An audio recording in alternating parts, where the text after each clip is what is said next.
దేవునికి మహిమ కలుగుగాక. క్రీస్తు నామములో మీ అందరికీ శుభాలు తెలియజేస్తున్నాను.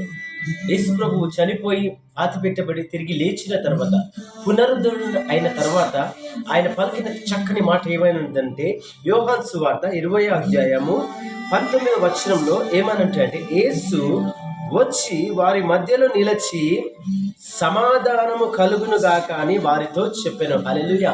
ఈరోజు యేసు ప్రభు వారు పునరుద్ధరణ అయిన తర్వాత ప్రతి ఒక్క కుటుంబంలో దేవుడు చెప్పే మాట ఏమంటే, మీకు సమాధానము కలుగును గాక అన్నది. నువ్వు జీవితంలో ఏ లోటుతో ఏ పాటతో ఉన్నావో, మరి నీ కుటుంబంలో నీ వ్యక్తిగత జీవితంలో యేసు ప్రభువు ఈ పాటంతో సెలవిస్తున్నాడు. ఏమని అంటున్నాడంటే, నీకు సమాధానము కలుగును గాక.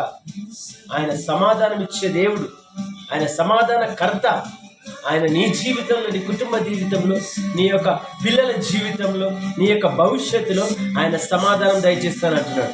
కాబట్టి నా ప్రియ సహోదరి సహోదరా, ప్రార్థించు. దేవా, నా కుటుంబంలో, నా జీవితంలో నీ యొక్క సమాధానం మాకు దయచేయమని ప్రార్థించు.